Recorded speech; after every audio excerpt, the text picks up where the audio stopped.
नेहमीची येतो मग पावसाळा आणि हो सोबत आणतो अतिवृष्टी। मग सुरू होते आधीव्याधींची सुरुवात। मात्र पूर्वीच्या काळी आदिवासींना या मुसळधार पावसात तब्येत कशी टिकवून ठेवायची याचं गुपित माहिती होतं।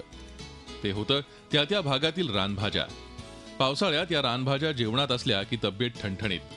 विस्मरणात गेलेल्या अनेक रानभाज्या आजही दुर्गम आदिवासी भागात त्याच चवीनं ग्रहण केल्या जातात। मात्र शहरी भागाला याची माहितीच नाही।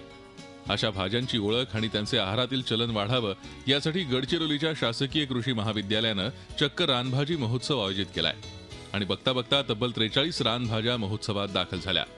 हरतफरी, चेज, उतरण, खापरखुटी, कुकुरडा, तरोटा, वर, कामुना मटार, धोपा, कोयर, पातूर, कुडे, शेरिडिरे, खापरी अशी त्यांची नावं आहेत। यातील 100% रानभाज्या पावसाळ्यातील विविध आजारांना पळवून लावण्यासाठी गुणकारी आहेत। जैवविविधता ही जैवविविधता जर आहे तर त्यामध्ये रानभाज्या सुद्धा आहेत। तर त्या रानभाज्यांची माहिती सर्वसामान्य नागरिकांना किंवा या भागातील विद्यार्थ्यांना, या भागातील सर्व गरजूंना जर झाली तर याचा उपयोग समोर होऊ शकतो।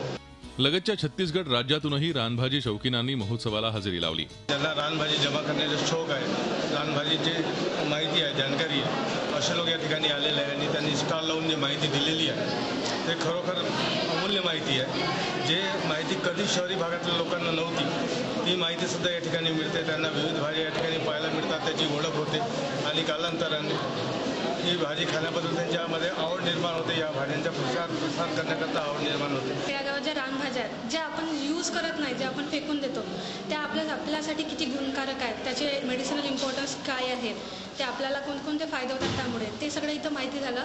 आणि जे बाहेरचे वगैरे जे पुरुष मंडळी किंवा जे टीचर स्टॉप वगैरे जे बघायला आलते त्यांनी पण इथं सगळे म्हणजे वस्तूचे जे इन्फॉर्मेशन घेतलं की कोणती भाजी कशावर गुणकारी आहे।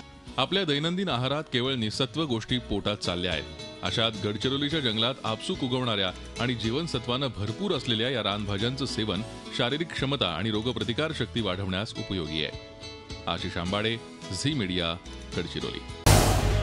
झी 24 तास रहा एक पाऊल पुढे।